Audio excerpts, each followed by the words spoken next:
evening, and welcome to the Self-Checkout Show. This is the show where we take an honest look at what's in our hearts, minds, and spirits, and it's also your favorite Christian talk show. We're glad to be back tonight on another Monday night in December, and it's the last show of the year. I'm not too happy about it, but at the same time, I'm very happy about it because we get a break. We get a break for a month. So I won't be doing no classes, no nothing. I'm coming home from work and I'm going to actually relax. So that's what we're going to be doing during our break. That's what I'm going to be doing. I don't know what Dr. Nancy and Coach Chris are going to be doing, my beautiful co-hosts. Hello. But I'm going to be relaxing on this break, okay? And we're gonna be coming up with some more fire for y'all for the next for the next month. The upcoming year, 2024, is right around the corner. And you guys,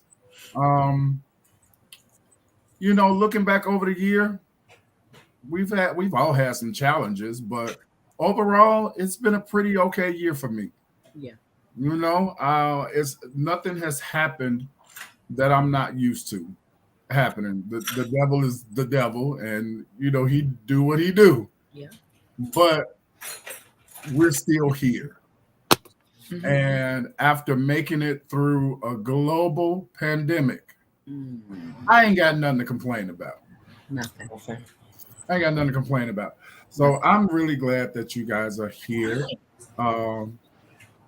with me tonight on the last show. I keep saying that, the last show, but that's what it is. That's what it is. So of course, please, if you haven't done so, please share.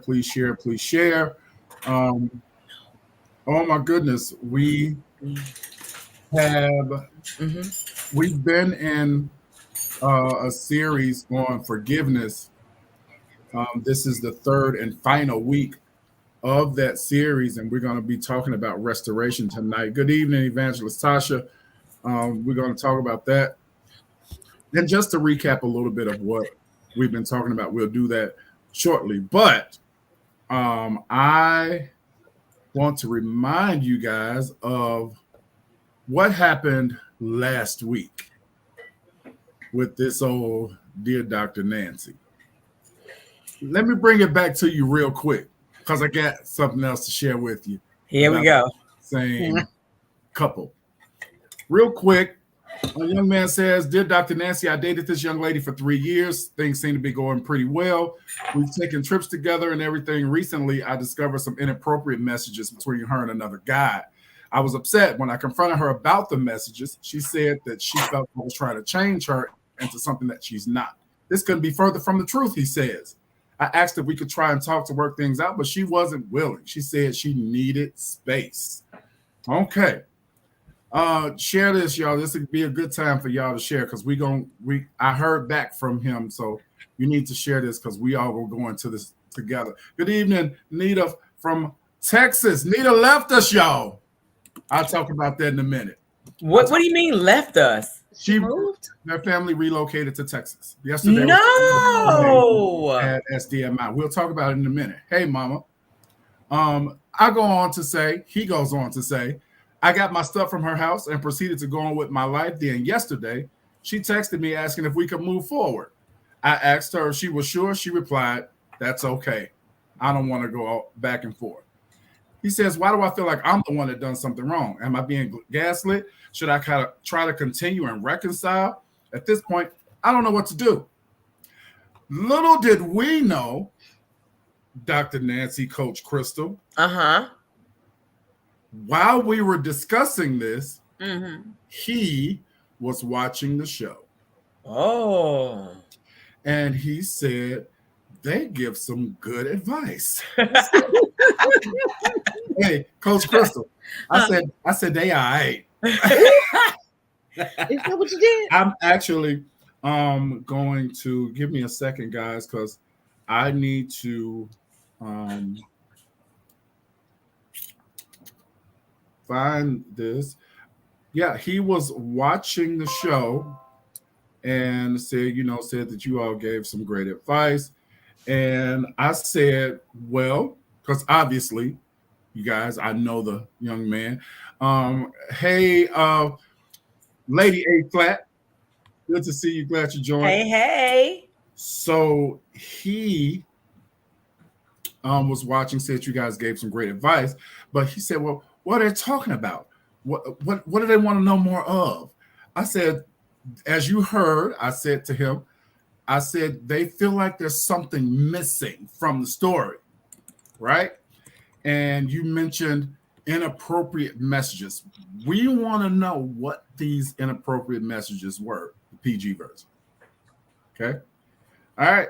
So, ladies and gentlemen, Uh-huh. I've got some updates. Okay.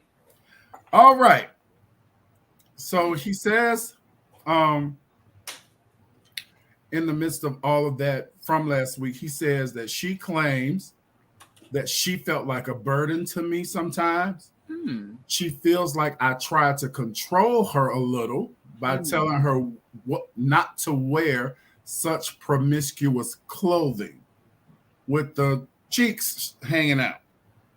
Okay. That's a boyfriend. He ain't like that. He says, I didn't 100% of the time take her side on situations between her and someone else. He says he can agree to that. Overall, a big one was she thought I was too friendly to other females in public or at work. He says, I can also agree to that a little bit, but I'm a social and funny person wherever I go. So it was never flirting, but I can see how it could hurt my partner. He says, side note, I'm grown and I can take these into consideration because to me, constructive criticism in a relationship is number one on the important list. So if she would have sat me down and had a long talk with me about this stuff, I feel like things would have turned out differently. That's why, that is the reason why I personally don't buy the whole I did this bad thing because of your behavior speech. There's no excuse for cheating. That's simply manipulative and wrong. I think truthfully that she is just 21 years old and want to be outside and be free, if you know what I mean.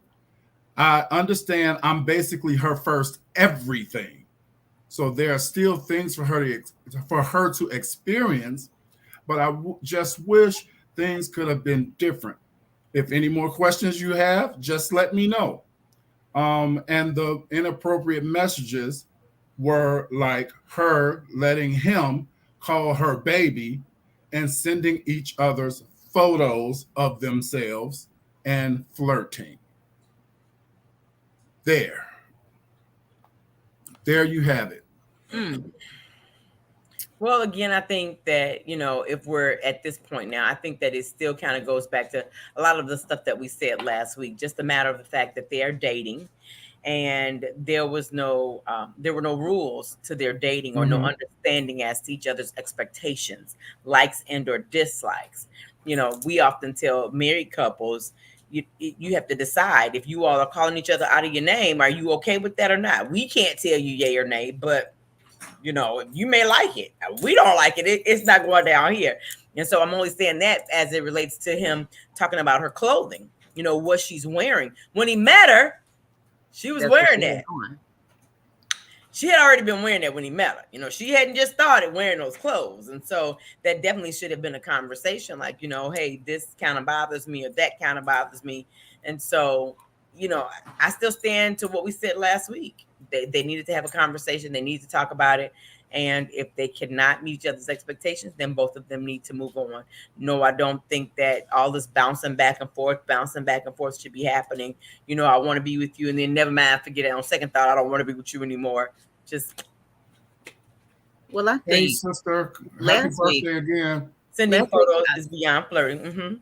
I said last week that it was another part to it, that it had to have been something coming from him as well. However, what he also has to take into consideration is that she's 21. So her mind may not be capable of sitting down and having a conversation, or she may not see what she's doing the way that he sees it. Because how old is he again? I believe 22, 23. Oh, they're not too far We're off. not too far off. Yeah, no, they're not too far off. There's a level of immaturity there that has to be taken into consideration as well. He and this is just what I know. You're welcome, sister. Hey, Stella, welcome to the show. He misses her. He wants to have her back.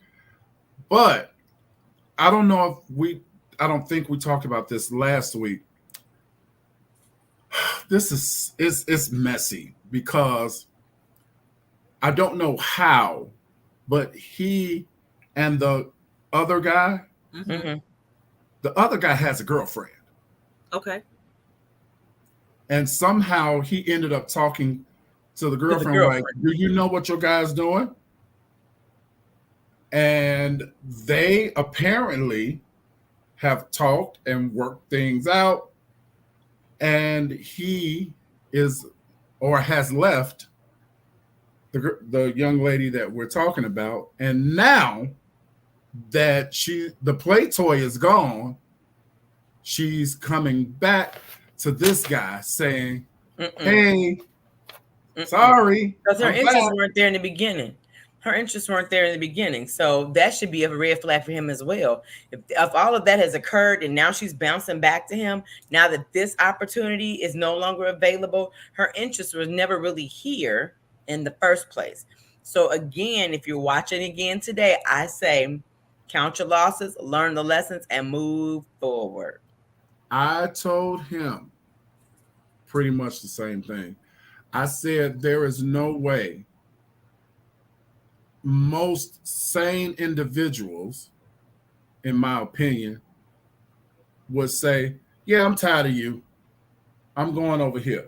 And then you find out over here don't really want you no more. Okay, I ain't tired of you no more. I'm back. Nope. No. I'm saying no to this whole thing. I really think too that, as we're adults, once you hit 20 and up and you start getting into relationships, I think that relationships and understanding definitely has to be established. In the beginning, it's cool. We getting to know each other. Okay, fine. You talking to more than one person. Cool. But as we start getting feelings, or we start noticing that it's getting more serious, now we need to sit down and have a conversation. We need to both, lay some claim, lay out some ground rules so that we both know how to continue to move forward in this relationship. If that's not done, a lot of expectations, again, are not met and or are broken, and then people begin to.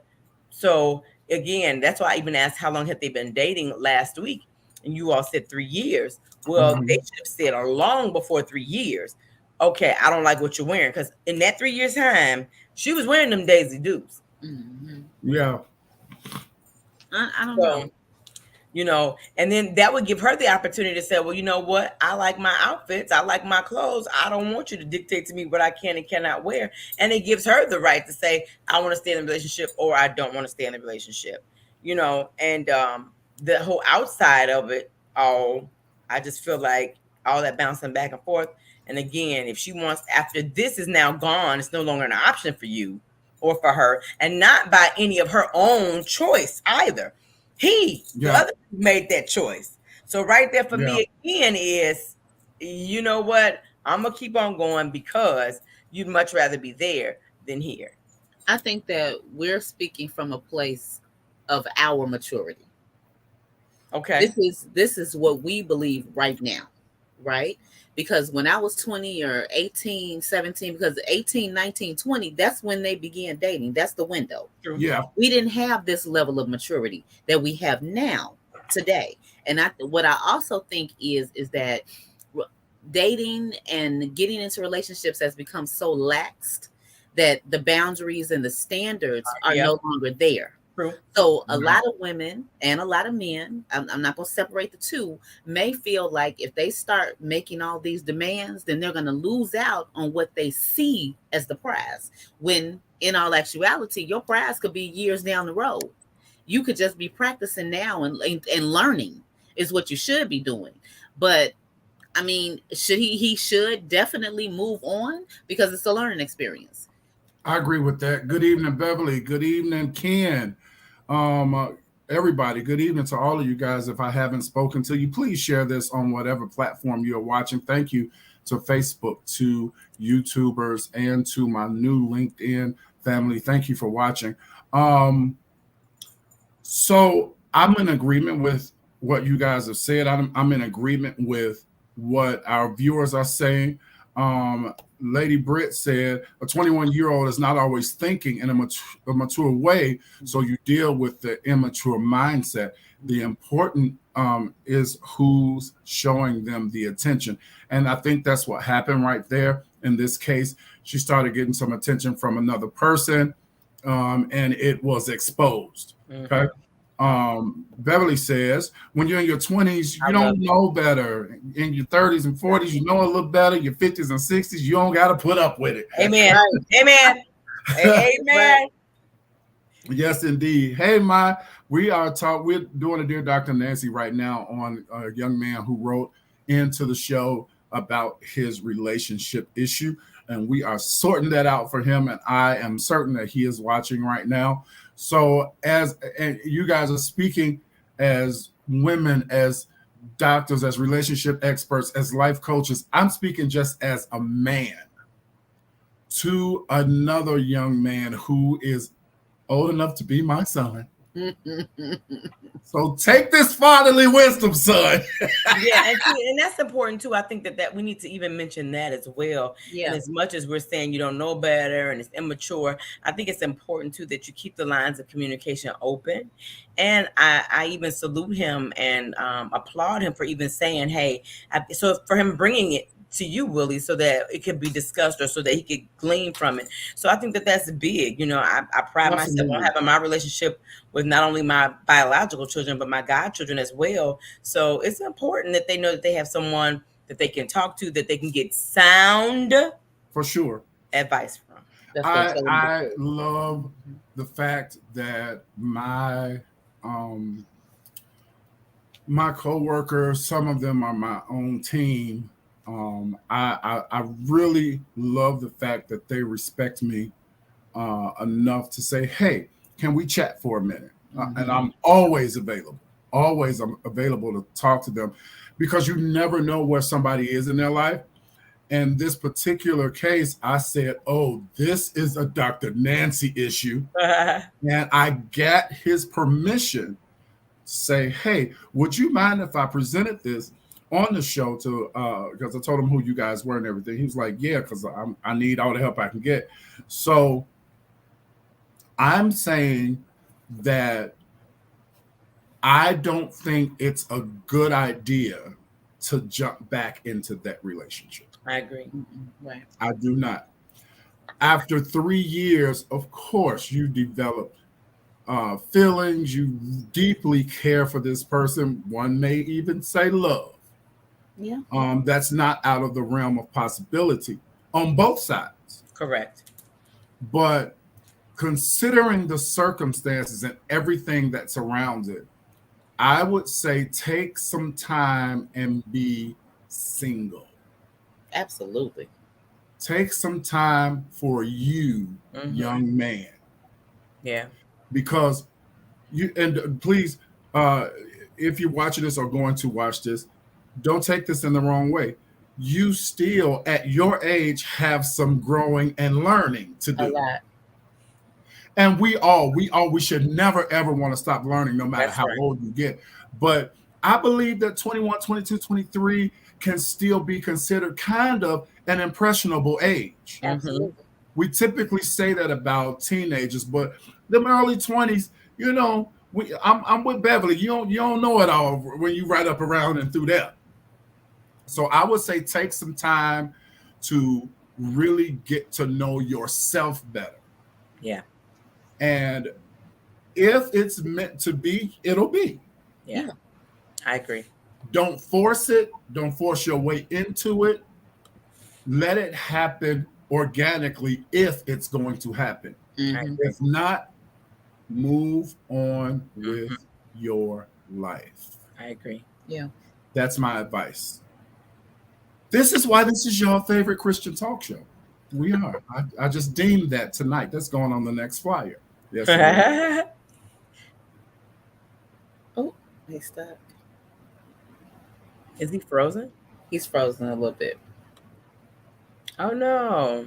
I don't know what happened. Don't know what's going on Oh, here. there you go. Okay, There you go. we're back. Okay. All right. All right, we back. No, what just went on? Val said, what did Val say?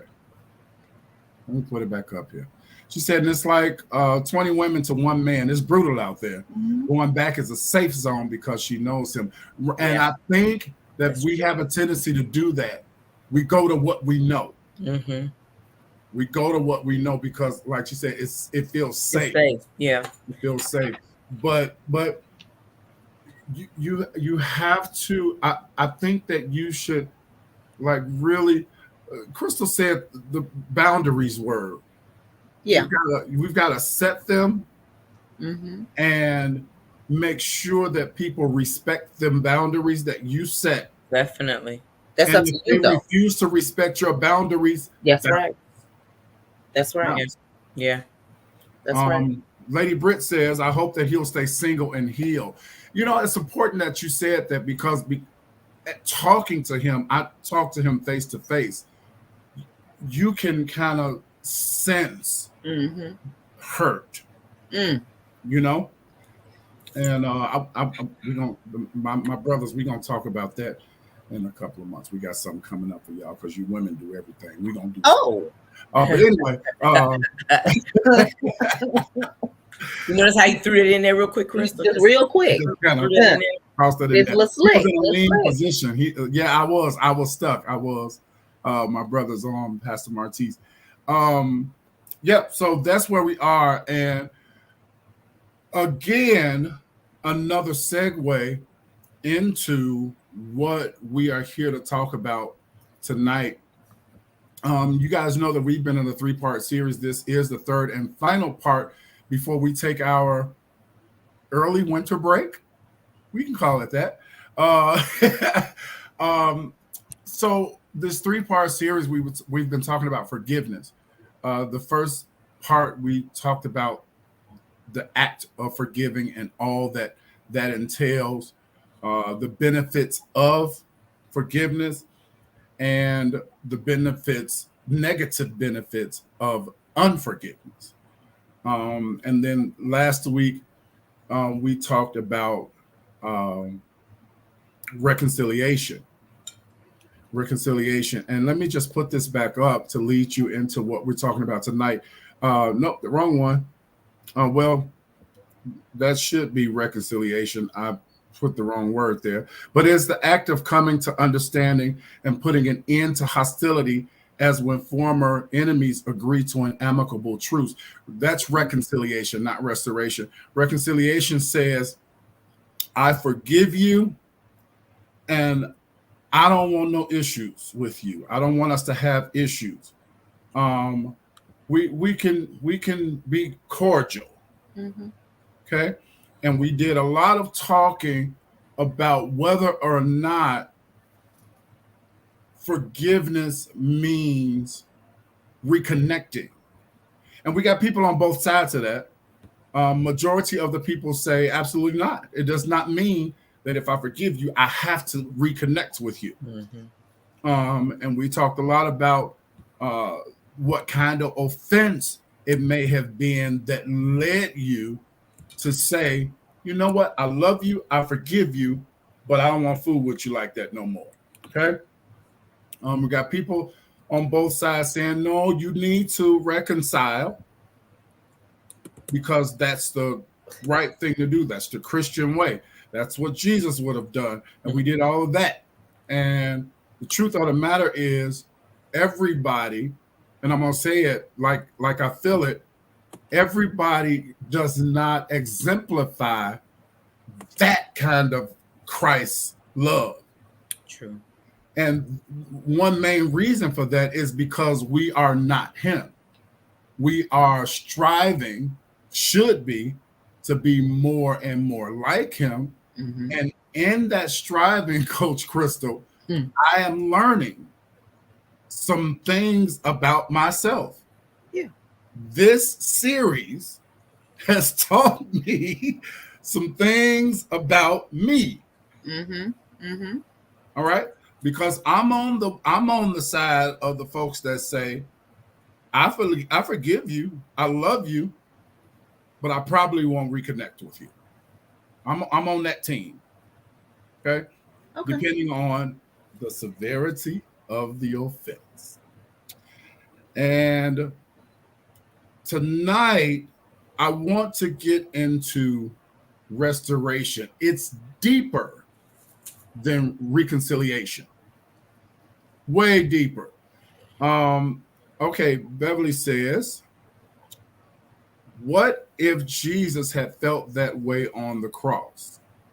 Which is why I'm glad he was on there and not me. Because we would have came down. Get me off of here. We'd have never went up We there. never got to the cross. Listen, That's what I'm Let's just trying to be tell real. you. We'd have never got up there. We'd Get have me never got off to the of cross. this thing. But see, it was the plan of salvation and redemption from the beginning. He was supposed to. He had to.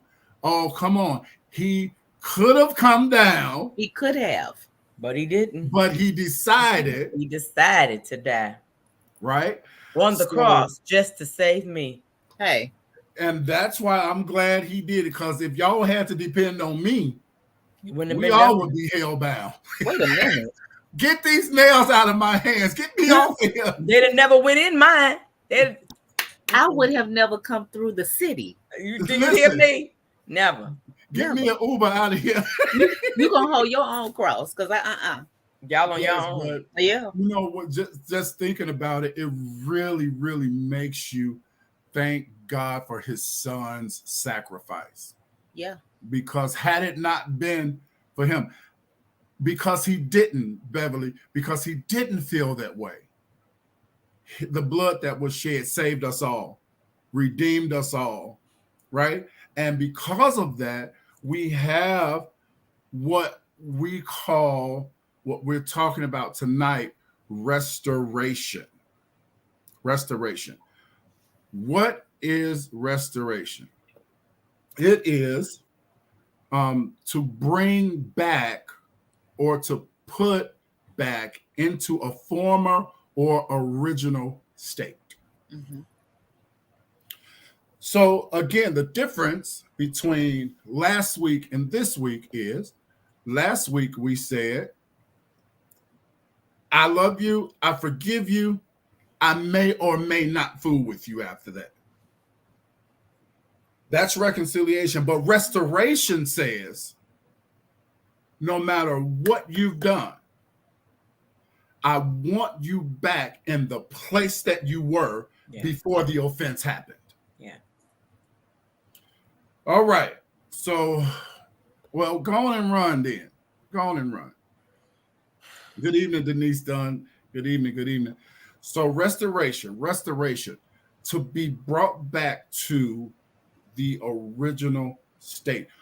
In court, I love courtroom drama and stuff on TV. And one of the words that they use in court is mitigate. Uh-huh. To mitigate someone's damages. So if my car gets hit and I have to pay a $1,000 deductible Mm-hmm. plus whatever, and the other person was the one that wrongfully hit me, the judge will mitigate my damages by making that person pay me back everything that I spent in order to restore the finances that I issued out, if that makes any sense. Mm-hmm. So now in forgiveness, we have this thing to deal with now, restoration.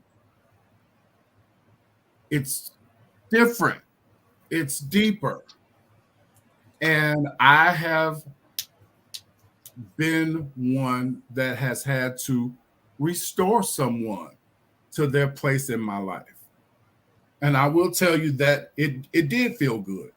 I was able to forgive and act like it never happened. I did do that. And I have no qualms with saying it. And I've also been on the other side of it, where I have had to be restored. Listen, let me tell you something. When you break trust with people, it's a hard thing to get them. Yes, yes. Lady Britt says the problem is we miss what the original place is. People don't all of a sudden change. They just reveal more of the original state. That's good. I agree with that. Prophet Lonnie Davis, good evening, sir. Thank you for joining us tonight. So restoration, when you lose the respect of people, when you lose the trust of people, it is very, very difficult to get that back. And if you are blessed enough to get restored, you should probably never, ever break that person's trust again. Yep. So let's talk about trust and restoration. Let's talk about that because well, Beverly says, I forgive, but a long handle spoon will be involved. And that's okay. That's okay. Reconciliation, forgiveness, restoration, they all look different to everybody. It's a different size for you as it is for me. So everybody may not feel that way. Martise says that there are different levels to restoration. Totally agree with that. I think that the first part of restoration, Coach Crystal, is reconciliation.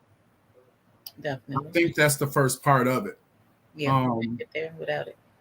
Yeah. So if I choose to reconcile with you and say, you know what, I forgive you. I mean, it wasn't cool, but we cool, right? Kind of thing.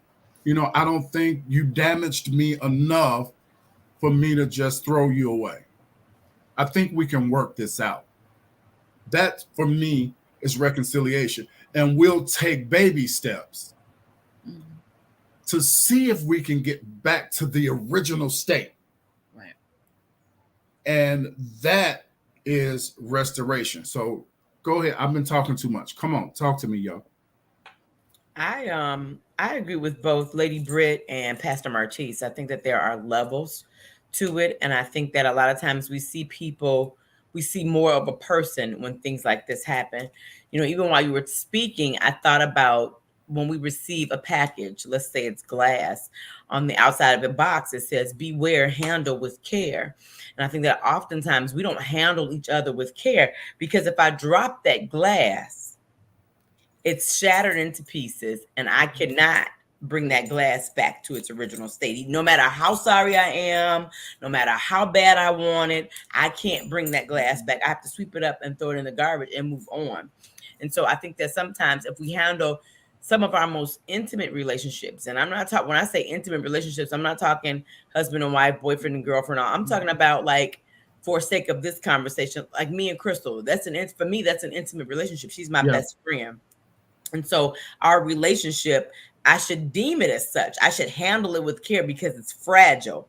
Knowing that if I mishandle, if I break our trust, who knows what's on the other side of that? And I think that a lot of times as we get older, as we become more, we get so full of ourselves that we don't consider each other. We don't think that way. We just be like, oh, well, okay, so what, I did it. It's all right, you know. And I actually had to have a conversation with someone today and say, listen, I'm not really as upset with you as I may have appeared to be. Here's what the situation is. You bothered me when you did this, but then there was no conversation to follow it. And I think if we start doing that kind of stuff, we can resolve a lot of stuff. We can either reconcile or restore the relationships. But again, it's a two-way street. It has to be both people willing to do it. And we have to remember that we could be on the other side. That's why I admonish you, Pastor Will. Even when you said what you said, You said I had to remember that I was on the other side of needing a little grace and needing a little reconciliation as well, need to be restored myself. So we've got to remember that the hot seat can be either way. Yeah. Crystal?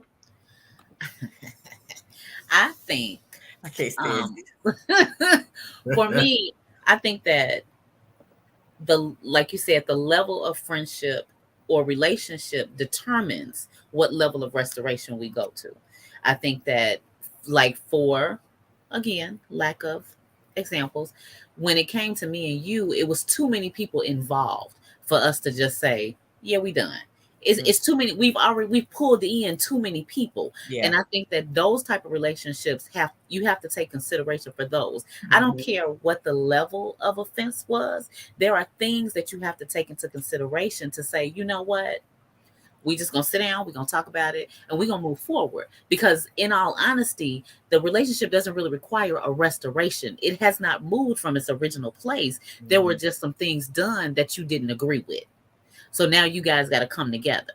But there are relationships where you have not pulled in those people, those loved ones, where it might look a little different. Yeah. It's going to be harder for me to restore it back to the original place, because I mean, I could take it or I could leave it. You know, I've said I'm sorry. We've forgiven each other. We've kind of moved on. We're cordial in spaces. I don't necessarily now have to go to the movies with you. And it depends on the offense too. It does. Yeah. What you did to me, you know, what was it that you did to me? So if we at that point in the relationship, you really offended me. If we at a point where I have to say, okay, I forgive you, then it was an offense, and it was heavy because it bothered me, right? But sometimes you can think through things and then come back to it and say, you know what, it really wasn't that big of a deal. I thought about it. You know, this might be something that I may have done or have been guilty of in the past. I've thought about it. We can move on. But then there are things where it's just like, I really can't believe that you did that. Yeah. It's going to take a little bit more than thinking. It's going to take. We have to understand it's a process too. Sometimes it's a process. It's even to this, it's layers. You know, we have to go through a few things before we can maybe even get there. Yeah. So and it doesn't happen overnight. It may not even happen after one conversation. Hello, somebody. Huh. Yeah. It may not happen that conversation. way. I want to talk about that in a second. Good evening, Mrs. Sand Mosley. Welcome. Glad to have you, my little bro Anthony. Good to see you, boy. What if, and don't let me forget my thought, Lord. What if it's a family member and not a friend? I think the same rules apply. Yeah, definitely. Because listen, family you were born into. They know you. Y'all know each other. It's sometimes family. Because even with that, you know, now I'm thinking you may be closer to one cousin than you are a few other of your cousins. Oh yeah. So the expectations are different. So we're all still family. Well, so what does that mean? You know what I'm saying? So my expectations for this cousin, because we are so close, are going to be this way, but my expectations for that cousin, because I don't, you know, we see each other, we say hi and bye, I love you, I know we family, but the relationship ain't there.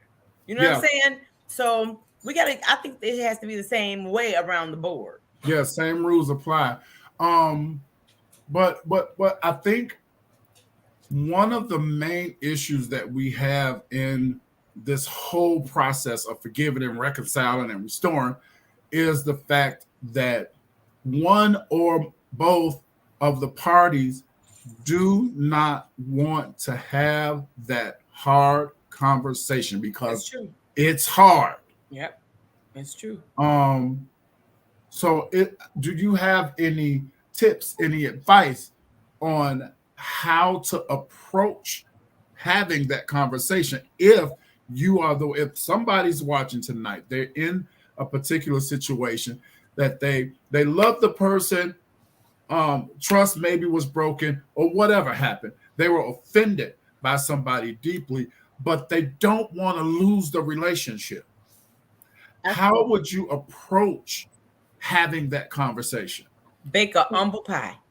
Oh, and I'm saying that because, you know, everybody's got to be humble and you've got to be willing, because this, like you said, it's a hard conversation. You may not like tones, you may not like words. So you know, you have to have some humble pie to just kind of be able to have the conversation and to be able to accept some of the stuff that's going to come your way. And if you're a believer, definitely prayer. I mean, prayer is huge. Lord, word my mouth. Help me to lay down my emotions, right? Because our emotions can flare on up as well. Help me not to move my neck. And you know what else? Misunderstood. What else in that? I took a class maybe 2 weeks ago at work on passive aggressive behavior. That don't work either. That passive aggressiveness in these types of conversations, that don't work. What I think is, and I'm going to say a lot of triggering words, okay? When you get ready to have a conversation and there's been an offense, no matter the side that you are on, because a lot of things are going to come out in that conversation that you have to be prepared for. So there's going to be a level of accountability. That is going to have to have. You're going to have to have that. You're going to have, like you said, an humble heart, and you're going to have to listen to understand, not just to hear. There are going to be levels in the conversation, because what you have to understand is when you get offended, there's a part of you that is wrong. That's why you're offended. That's why you're offended. And that's why it's hard when people say, hey, let's sit down and talk about it. You avoiding it. You getting out the way. Oh, we can talk a little bit later. You know what? I need to think about it. Let me talk. There's a part of you that needs to die first before you can have the conversation. Come on, preacher. That's true. That's true. It's very true. That's true. It's going to pull you on that carpet. And you're right. There's a part of you that has to die that's making that conversation hard for you. Yes, Charlie, you got to get rid of that pride, because pride is big. Because you're going into the conversation in hopes that, and this is always our expectation. Somebody hurts our feelings, we get upset, we're going to have a conversation, and they're going to get themselves together. But it's some things you need to get together too. You got to be honest with yourself. We brought that up last week when we were talking about it, or maybe it was the week before. Either way, one of the things that we fail to do once we are offended, or once we say we're offended, is we don't typically ask ourselves, did I possibly do anything to bring that on? And we have to, I agree with you wholeheartedly. We have to take a look at ourselves, even though we were the one that was offended. Got to take a look at ourselves, because, and I don't know if it's more prevalent now than ever. For me, I'm saying yes, it is. Over and over and everywhere, you see people that are so quick to point out what the next person has done. Absolutely. Because they're not taking accountability. They never turn the mirror on themselves. It's easy to do that. It's easy to point the finger out. It's easy to do this. That's the little cliche or that little thing I teach you. While you point your finger at one person, you get three pointing back at you. So it's easy to do that because it gets it off of you and it makes you look better. But in actuality, like Crystal said, like Coach Crystal said, you got to check yourself. What did I do? How did I add to it? Because there was a window of comfortability that other person felt before they did what they did. So whether it was you not sticking to your boundaries, whether it was you not having a conversation about how you felt this friendship or relationship should go, what your expectation was, there was a window where they slid in, where there was comfort there. They didn't just do it. They were comfortable doing it. Jeanette, good evening. Thank you for joining us tonight. She said, real friends talk about it. It took this person a year to call me after blocking me or not speaking to me. Now I miss my friend and I'm having a hard time letting her back in. I talk to her. That's the God in me. But I don't reach out to her because she came from my character. Hard to trust her now. It's going to take some time to rebuild and to reestablish that trust. If it's reestablished or rebuilt, I would say It took her a year after blocking you. And sometimes, again, it goes back to a few factors: maturity, right? Who was talking? Not everybody has good friends, y'all.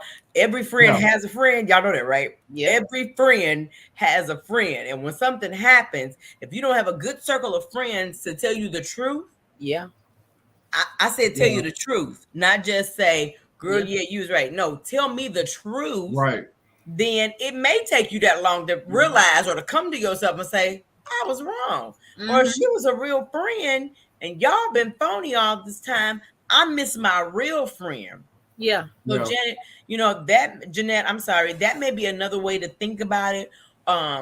Because sometimes, and that's one thing personally I pride myself on, is ensuring that I have for real friends. I don't need them to always say yes. Nancy, you're right. Nancy, you were right. No, tell me when I'm wrong. Pick the phone, call me and say, no, honey, you missed the mark on that one. So I can get that thing right. And you have to be willing to accept that. And so we talked about that too on the show before, Will. Pastor Will, being able to accept when your friends tell you yay or nay. Yes, it took her sisters to tell. See? And that's what happened. You can't put a time frame, unfortunately, on how somebody gets resolved in themselves. So with her thinking, she was thinking she was right for a long time. And then she probably had a quiet stance. Girl, and I wouldn't have either. And I would have this, and she thinking she was right. She had a lot of obstacles in front of her. And then once she fought through that and she got to them sisters and they said, hey, and they pulled that coattail, you need to fix it. Yeah. And this is because chances are, when you have wronged somebody. You do. You're convicted. Yeah. Well, you should be. You should. You know when you done wrong somebody. You should know, and you should be convicted. Right. And so it's like if it's a real friendship, and you value it. Say it again. And you value it. If it's a real friendship and you value it. Crystal said it. It may take a little time for a person to come to themselves. But when they do, I don't know the whole situation, obviously, but I would like to, even though it took a year, I would like to give a kudos to this lady for coming back a year later and saying, that was big. I was wrong. Yeah, that was big. A year later, you come back.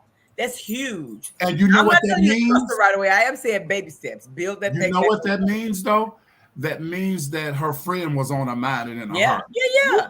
And she's been on her mind the whole time. The whole time. She was hustling with it. She was trying to find reasons to make what she did right. That's all. Pastor Greg, good evening. I have been, and this wasn't too long ago. And I'll share this with you, my people here. I did something I didn't have any bad intentions, but I was talking to Dr. Nancy about an event that I was going to, and I left a part of it out. And I went to the event. Then Dr. Nancy said, "Well, why you ain't tell me?" Because we checked. Well, I did tell you. Because we checked each other. And she said, "But you didn't tell me this part." And I said, "Well, yeah, you're right." But when this was happening, I'm like, I don't see what the big deal is. Oh. Can I tell you come on, y'all. I'm just go ahead, tell us. I'm like, I don't see what the big deal is. I told her I was going, so why is she going off? Well, she wasn't going off, I'm just saying. Right. But the more I thought about it, I said, okay, I can kind of see why she feel that way. It kind of make a little more sense. Now, it took me a couple of days. I said, okay, it kind of make more sense, because inwardly, when she initially said that to me, I'm like, wait, what's going on here? Amen, John. You sure did. That's right. That's right, John. Help him. That's right. Yeah, you did, John. He just drove that bus right over. Where's Charlotte when I needed to block people? So I said, I think I was wrong in this case. I need to talk to her. And I said, hey, you all right? What's going on? I ain't heard from you in a couple days. And Well, see, I like, knew yeah, immediately. You should have just called me and I could have told you immediately. Let me tell you what you left out, baby. This is what you got to do. Get on in now.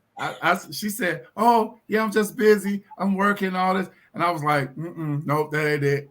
So I think that my next text or whatever to Dr. Nancy was, you know what? Look, I apologize because whatever I said, because I felt like I hurt her.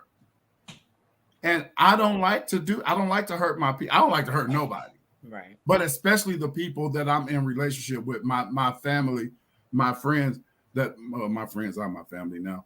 But I don't like to do that. So I wanted to make it right because I value the relationship. Yes. And it didn't take me long to do it. Yes. It didn't take me long to do it. So we've got to be willing to own our stuff. Because what you gotta take? Accountability. Right. Because I don't want nothing that minor, that minute to make us drift away. I need us to stay in the original state. Yeah. Because we are who we are. Yeah. So, and if the relationship means that much to you, then be willing to own it, take accountability, and say, you know what, friend, brother, sister, cousin, man, husband, wife, woman, whatever, I apologize. Yeah. And that goes back to even what I said earlier a little while ago. Again, I had to have I made a phone call today to someone and said, listen, you really bothered me when you did this. Not that was not that what you did or that, that you took a part in was such a big deal. I mean, it was out there. I could have went to, yes, this, that, and other, but the expectation and the fact that we had a conversation. And when you value friendships, you make sure that you don't leave any cracks and crevices. You dot those I's, you cross those T's because you care, you value. And so that's what I said to her as well. I said, my expectations for you was different. However, now that I've seen, and so again, she was like, well, I was going to wait 3 days. But you're absolutely right. I should have called you and I should have said this. And so I apologize. I said, okay, we are right now. Sometimes you may not come to that person, but you go to that person that offended you and say, this is why it hurt me. This is why it bothered me. And maybe I'm not as angry as you think I am, but it hurt, or I was upset, or my expectations of you. I had high expectations of you. And this is what you right here. And let's stop right here. That's true. Let's stop right here. That's true. Stop accepting apologies. And how?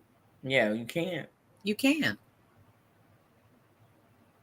That's fake to me. But let me just revisit something. Give me one second. Let's revisit something. Yeah, let's revisit. Just last week, you said to us, what did you say, Lord? Lord, give it to me. Give it to her, Lord. Oh my goodness. Lord, give it to me. I can't even think. Y'all go ahead. Let me pull my thoughts together. I think that sometimes it's not always, is it necessarily a grudge or the fact that you have to process? Because depending upon what you did to me, I can accept your apology, but now I got to work my way on through that thing. But that's working through, but that's not a grudge though. I think what I'm thinking about is when you said a person says to you, I'm sorry, or I apologize, but it was not the way that you wanted them to apologize. Yeah. That is still holding a grudge because you're still in expectation. I don't think you can accept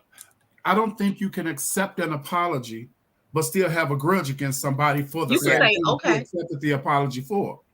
Somebody could come to me, do something to me and say, well, I'm sorry for what I did. Oh, okay. But it's still there. I still feel it. I'm still living in it. And until I can get past me saying, I remember when she did this, or until it's not as prevalent in the front of my mind, then I'm holding a grudge.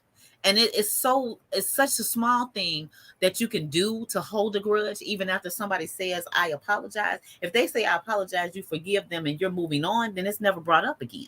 While you may not forget it, you know what they did, but you're not discussing it with anybody. You're not touching on it. It's never coming back up in conversation between you and that person. That's holding a grudge.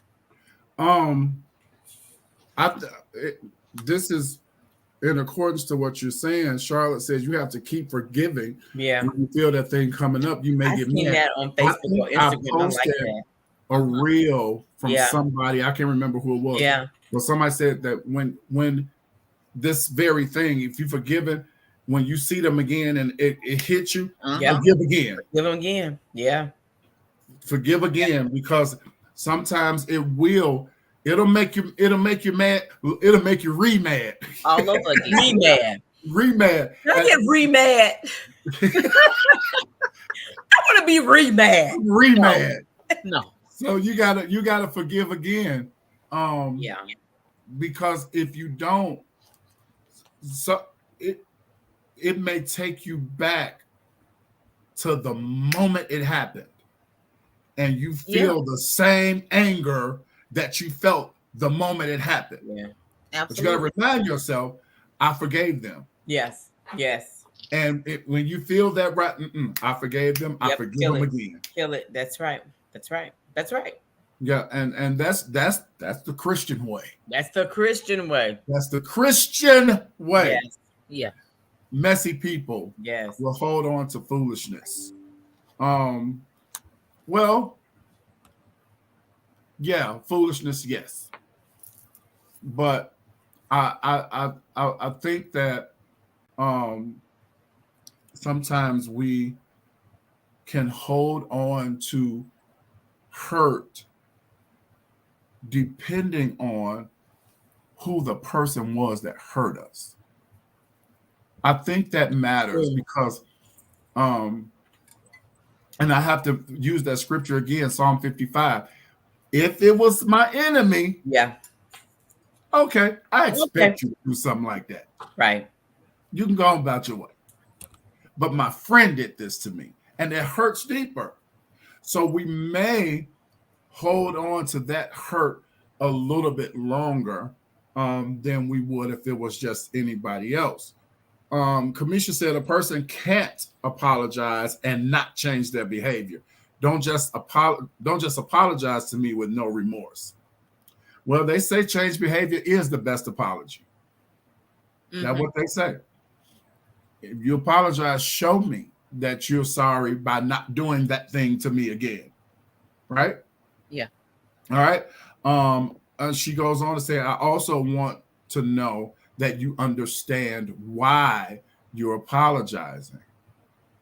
So this takes us back to what does that mean though? What does that look like to her? Aggressive behavior by saying, oh, I'm sorry you feel that way. Instead of saying, I'm sorry for what I did to you. I think that because Dr. Nancy mentioned the word expectations, right? Right. I think that we do have to be careful with the word expectations when only you know what the expectation is. Yeah, I agree. You have to verbalize what that expectation is to the other person so that we're not married. When you get your apology, then you'll know that they understand what they're apologizing for. They won't just say, I'm sorry you feel that way. They're going to say, I'm sorry that I hurt you the way that I did for doing blah, blah, blah. I agree. So it's because the acceptance of the apology was not for the receiver, but the giver. Same as forgiveness. You don't forgive for that person. Right. Is that what they say? You don't forgive for... Right. You forgive for yourself. Them. You forgive for yourself. Yeah. Because I always wonder though, how do we know? Because right now I feel like we're putting the apologies on the scale. Whether or not the apology is an authentic apology or if it's a fake, phony apology. I don't. You know what? I will retract what I said. We don't know. I'll retract what I said because you really don't know. Right. We don't know. Now based on the action that they give you after the apology. I think when the apology comes forth, I think it's a matter of your heart, whether or not you'll just accept the apology or not. Correct. I mean, they can't come to you like, okay, I'm sorry, whatever. Not like that. That ain't real. Right. You know what I'm saying? But however they come, if they come, it don't gotta be all dramatic and stuff. It does not. Right. Like it was from me to you. Right. Like, sis, I apologize. I'm sorry for what I did, whatever. And we ain't said nothing else about it. Bounce right back. So I think that it's a matter of the heart. It's a matter of the person that's receiving the apology. It's a matter of their heart. Yeah. Whether you can accept it or not, because you're right saying it's not for the receiver, it's for the giver of the apology. Yeah. That means don't apologize to me to make me feel better. No, I'm apologizing and asking for forgiveness to make sure my heart is clean. Yeah. Whether you feel better about it or not, you know what I'm saying? That's on you. But I need to make sure my slate is clean. Yeah. Right? Yeah. Yeah. I shouldn't have to keep now there. This is right, true. Right. This right. Is true. I shouldn't have to keep apologizing. That is we for shouldn't sure. have to. I agree with that. Once you've done it, you've done it. Yeah. One apology is enough. I've offered several apologies to somebody before. Because you know why? Because I felt so bad. Yeah. And I think about that thing again. I'm like, ooh, you know what? I'm really sorry about it. And it even got to it was like, okay, you said that already. Would you stop? But that's not them requiring it of you. That's you just feeling bad. Not. It was me. Uh-huh. Yeah. Well, apologize to me again. Let me see if you said it right. Charlotte said Charlotte said they might not know how to apologize. That's true. You better know. Everybody don't know. But everybody don't know. And apologies can be hard for some. I think it was saying earlier. That's true. Or someone that was saying something about the apology or what. I don't remember what it was. But Charlotte's right. Not everybody knows how to apologize. It is hard for some people to say that. Yeah. If that's not how you were raised, or that's not what you were taught, when you do something to somebody, this is how you apologize. This is what's required. Some people say, oh, my bad. Oh, my mistake. Yep. And think that's supposed to be okay. Yep. So true. I do think it's important for a person to really, really be genuine in their apology, knowing that they have caused hurt or offense to someone. And also the person that's been offended, it's important for you to be willing to let it go and move forward with or without that person. Yeah. It's important, though, that you release it from your heart. Yes. Yeah. Because if you carry it, we're going back to part one. If you carry that with you, that thing will fester and cause bitterness and hatred in you towards a person. Yes. I don't know if you've ever hated someone. I have. Many years ago. But that hatred and bitterness and unforgiveness, y'all, it causes physical sickness. Yes. Yeah. It causes physical sickness and infirmity when you hold on to that stuff. So it's important that you release it from your heart. That's why it's important. That's why we have to have communication. So key to be. But again, going back to what we talked about earlier, communication. When we're dealing with offense and an effort to bring restoration to a relationship, we have to be, both parties have to be willing to have the conversation. Mm-hmm. Mm-hmm. We have to be true. That's good. That's not good. Just both one, parties have to be but willing. both parties have to be willing to say, let's sit down Yes. and let's talk about Yes. what happened. Yes. Yes. Let me Yes. tell you why I feel this way. Yes. Or let me, it's key. Because listen, Judas was one of the 12. Yeah. Okay. So it's oftentimes it's the people that's closest to you that can inflict the most pain. Mm-hmm. And if that does happen, you got to be, if you value the relationship and want to salvage it, you have to be willing to say, let's talk about what happened. Mm-hmm.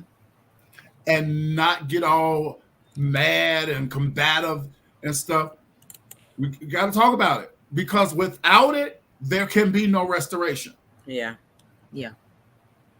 It can't be, because it's people out there that will, I think somebody talked about that earlier, that'll be like, oh no, we cool.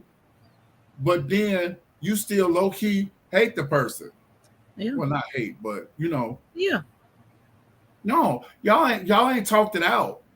You haven't talked it out. And those feelings are still there. Yes. And it's going to take a level of patience, because it takes a level of patience, because everybody's communication levels are not different. That's right. That's Yeah. right. That's true. You know what I mean? So you might be talking and you might be able to communicate and really articulate what is going on. And that person will be, well, what are you talking about? Mm-hmm. Because they just don't know how to communicate. Mm-hmm. Yeah. Yeah.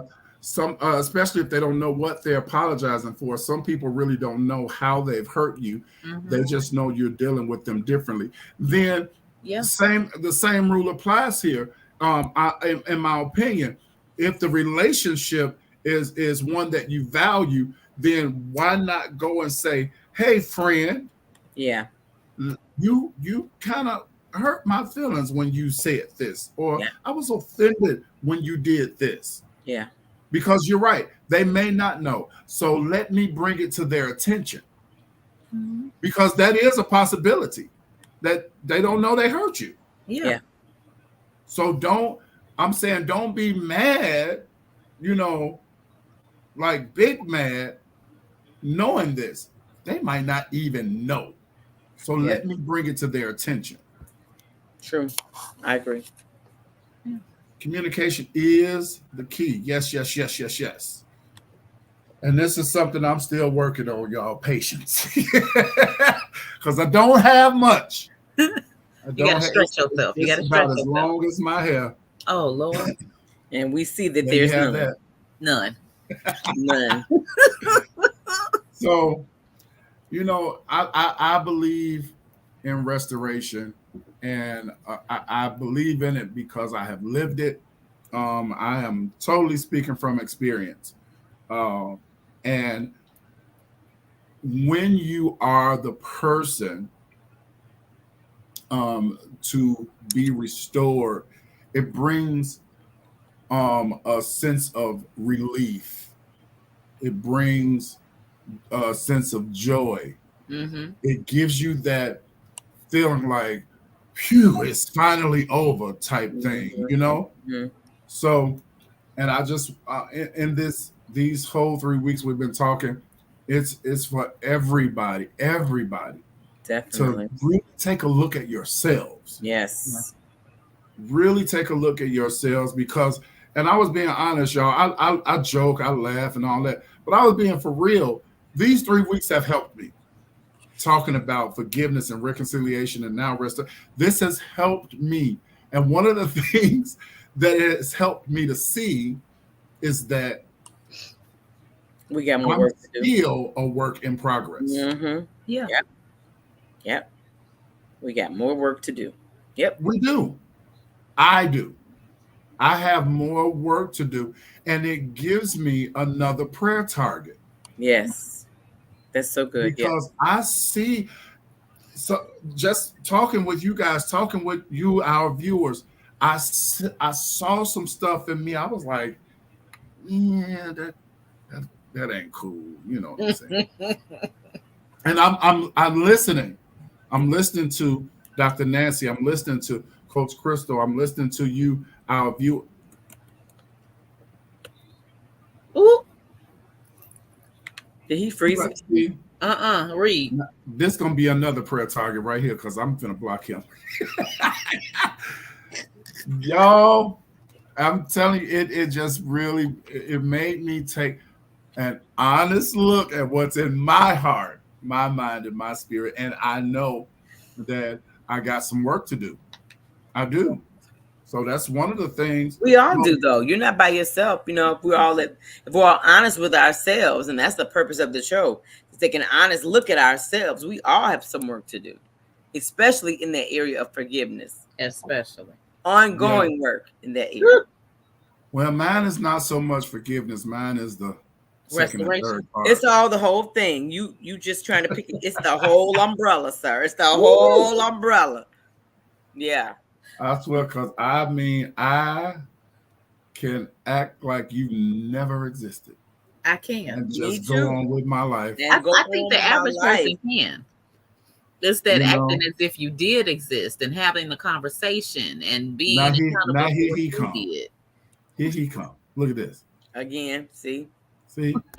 First your wife started, now you start. But that's true.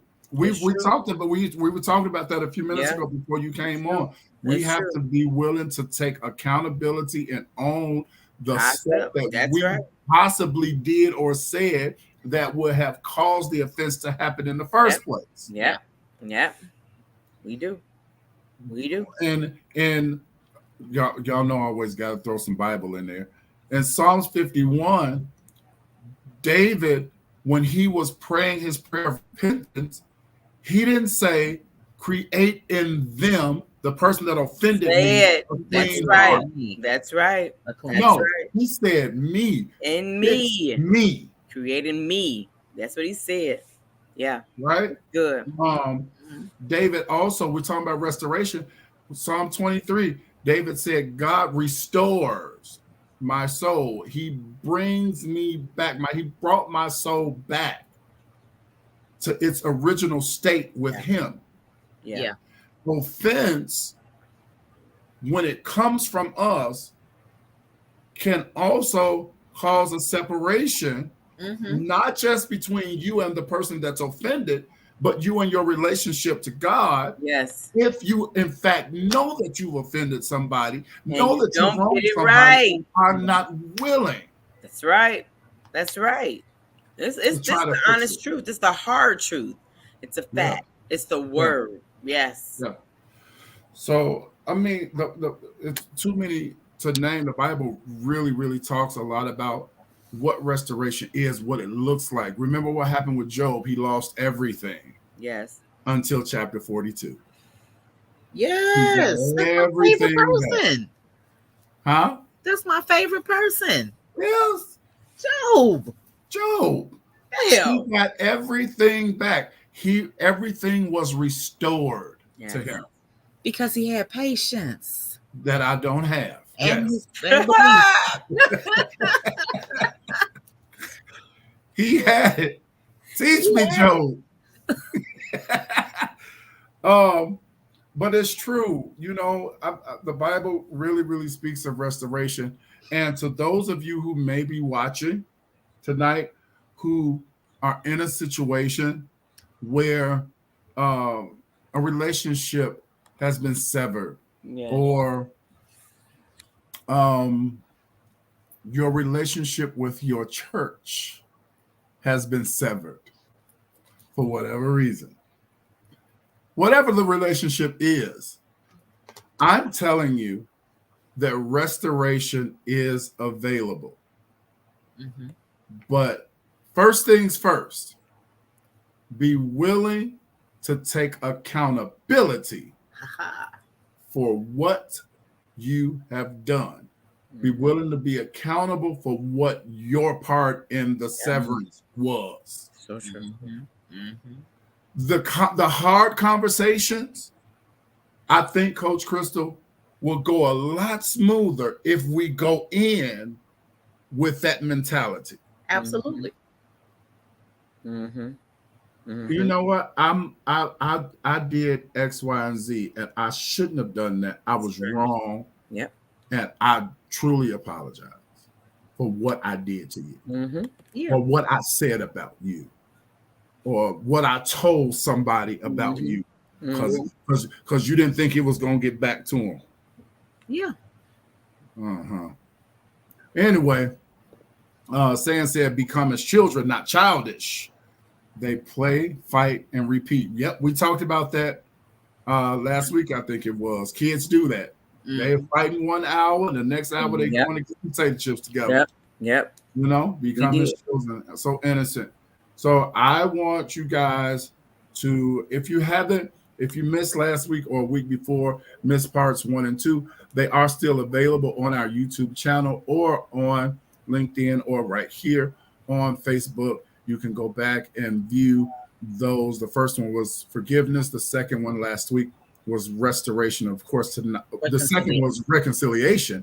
And tonight, of course, is restoration. We believe in whole and healthy relationships. Yes. Some of the relationships that we are in are riddled with infirmity because of offense and because of some hurt happening that causes one to need forgiveness and one should be willing to offer forgiveness. If you are watching and you are having a hard time with forgiving somebody, let me submit this to you. Jesus Christ has not a hard time forgiving us.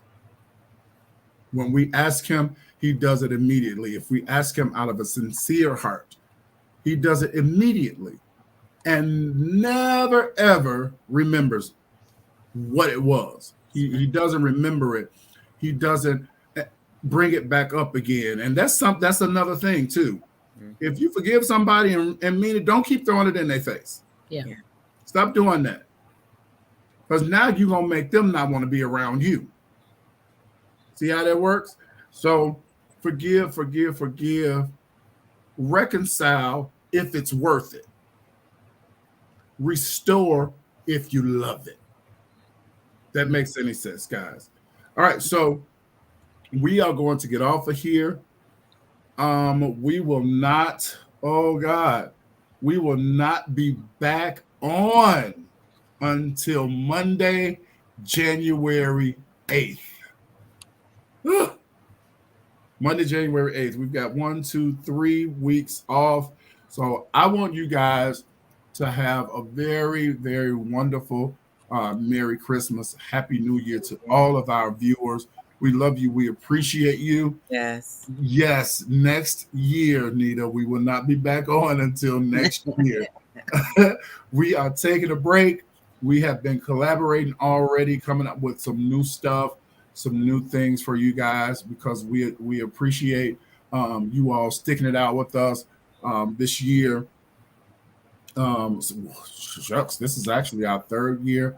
I just kind of grabbed Coach Crystal and Dr. Nancy and said, come on, y'all co-host it now. Just took us. Yeah. I did. I stole them. Without any permission, without any sure. No. Just took us. In expectation that we would show up. and they showed up, huh? But I appreciate you both so much. This show and our audience, you are something that we needed.